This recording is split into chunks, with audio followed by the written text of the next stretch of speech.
Do you know what the 8 people inside Noah's Ark actually saw with their own eyes? Most people remember them simply as the family who survived.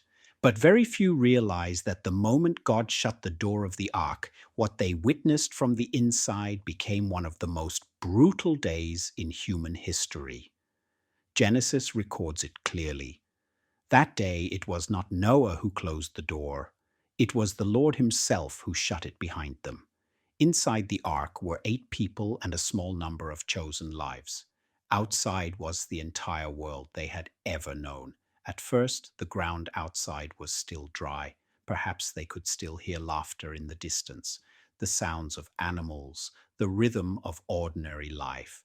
But they all knew one thing. Once that door was closed, there was no going back, no final check, no second chance. Then the first thunder cracked across the horizon. Rain began to strike the wooden walls, soft at first, then heavier, closer, relentless. The ground disappeared beneath rising water. The ark lifted and rocked violently in the waves. Animals panicked and cried out. Children clutched tightly to their parents' clothes. More unbearable than the storm were the sounds.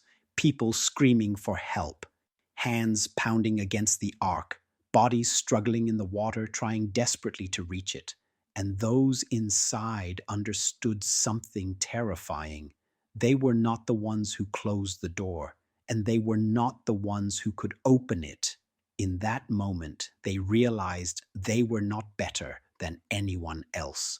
They had been forced into the role of witnesses, witnesses to an entire age being dismantled by water, and witnesses that what God chose to preserve was only this small, fragile vessel.